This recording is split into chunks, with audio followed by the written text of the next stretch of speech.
I want you to imagine what it was like in the year 1850. The biggest concern on your mind every day was, how am I going to eat today?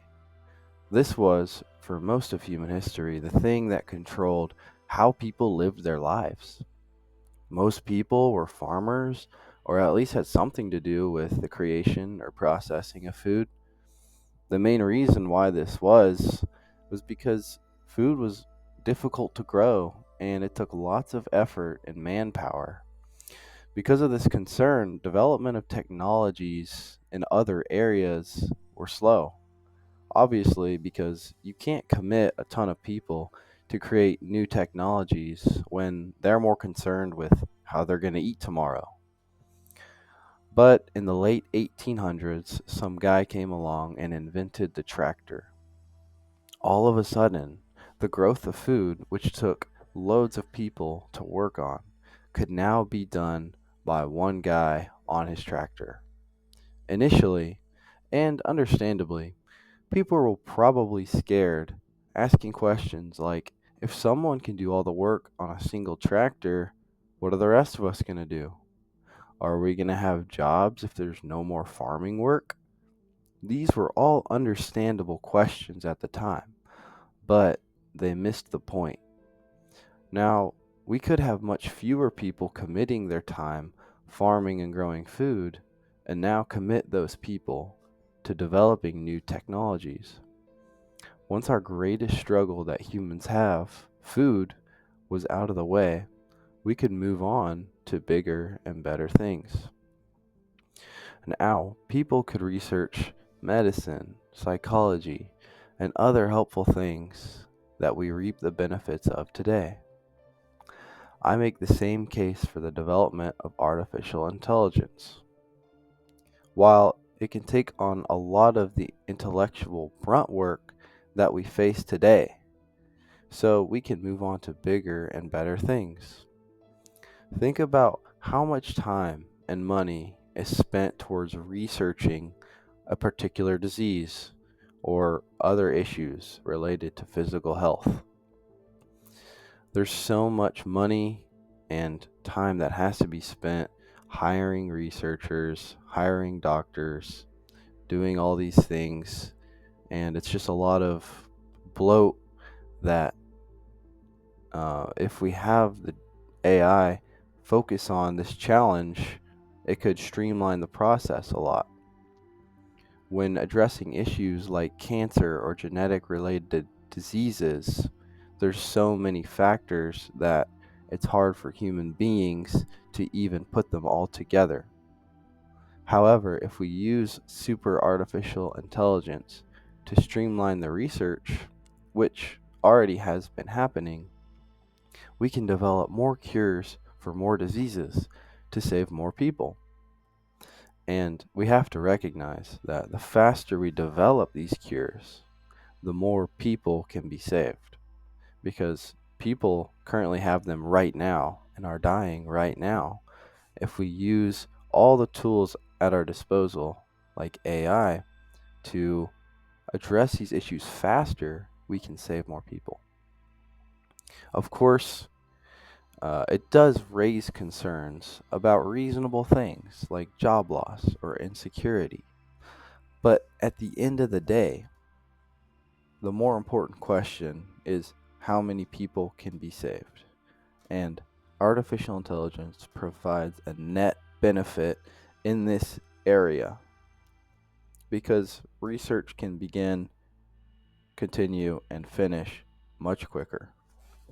Another major thing that super artificial intelligence will certainly be helpful with is everyday people completing tasks.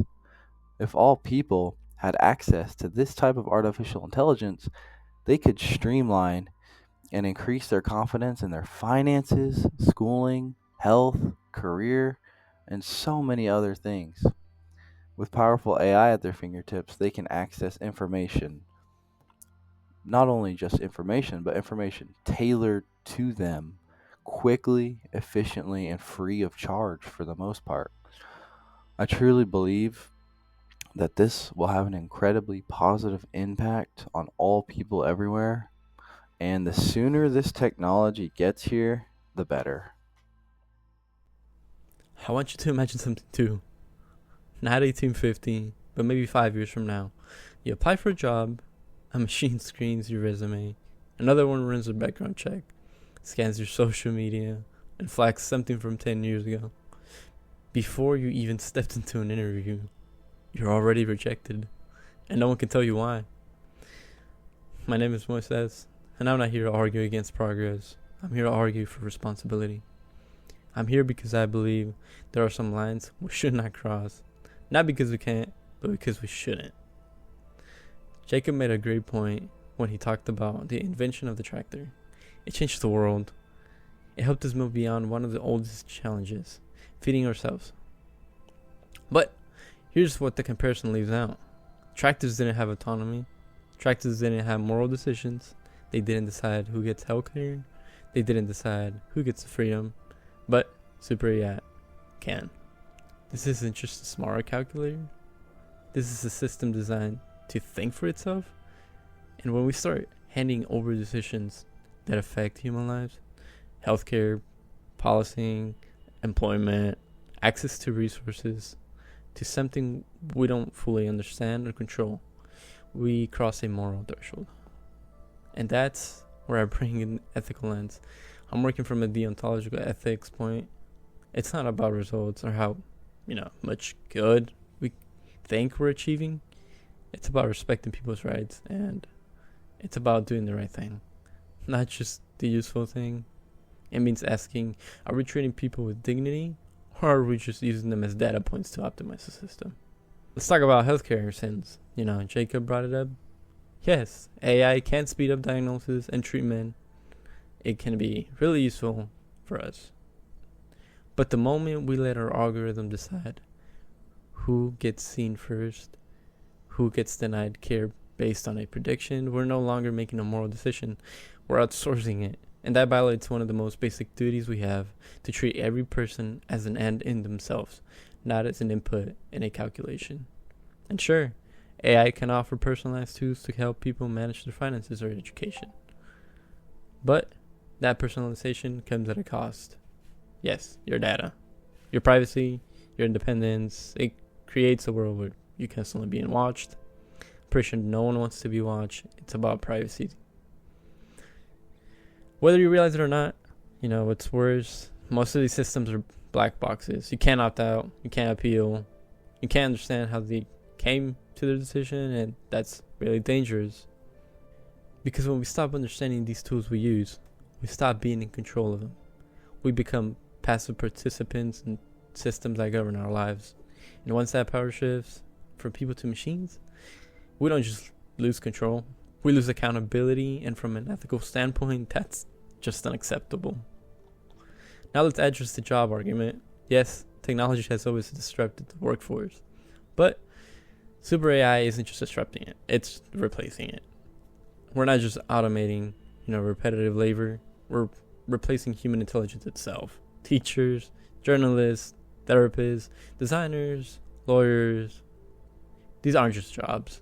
They're roles that require empathy, judgment, context, and we can't replicate that with code, no matter how advanced the system is. And what happens when millions of people are displaced in a system designed to optimize efficiency, not equity?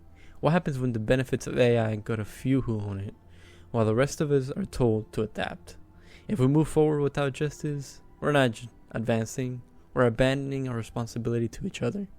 I haven't even touched on the biggest issue yet. What if this technology becomes aware? What if we create something that truly thinks, feels, and suffers? Are we prepared to treat it ethically? Or will we do what we've always done with power, just use it until it breaks? Are we prepared for how that would blur our understanding of what it means to be human? These are not sci-fi hypotheticals. These are urgent ethical questions. And right now, the speed of development far outweighs our ability to answer them. Ethics is being treated like a speed bump instead of a foundation. So here's my position. We need to slow down. Not stop, but slow down. We need enforceable rules. Not just corporate guidelines. We need transparency, accountability, and most importantly, a commitment to moral values that cannot be overridden by code.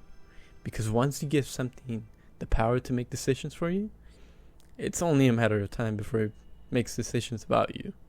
And if we don't have a voice in how those systems are built, we may lose the right to question them altogether. Progress is only good when it serves people, not when it replaces them. Super AI may seem like the future, but if it arrives before we're ethically ready, it won't be a future we chose.